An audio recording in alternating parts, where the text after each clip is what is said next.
is there any scientific evidence behind these tests where you're, I don't know, giving a piece of hair or whatever it is, and then getting a long list of, hey, you can't eat these foods?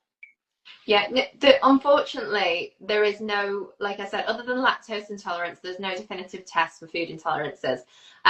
The British Dietetic Association have done like a good summary on some of these tests, like the hair test, there's a muscle test. But I've seen tests, patients come to me where they said that someone's waved a rock over their head to test for intolerances.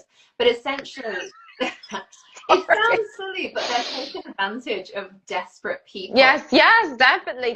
It's what I'm laughing at is the audacity. I'm Yeah. laughing at the audacity that someone go, you know, with no qualifications in that area, and people actually potentially experiencing very dangerous and desperate Yeah. conditions and symptoms, and they say, I'm going to make up some test like waving a rock around the head. I've also seen people say, if you lean forwards and backwards and ask yourself a question, and if you lean forwards, it means yes, and if it's back, it means no.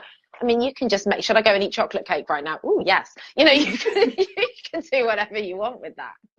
No, there are some, there's more severe of the spectrum.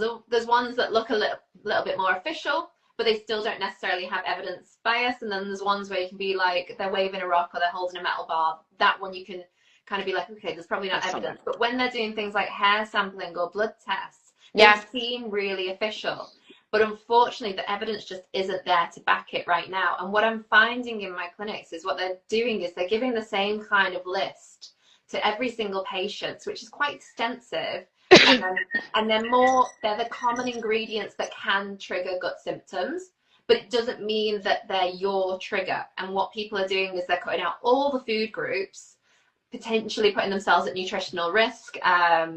And then they're saying, oh, but my symptoms are better. And it may be because one of those foods is a trigger or you're a bit more sensitive to it, but it's not personalized to you.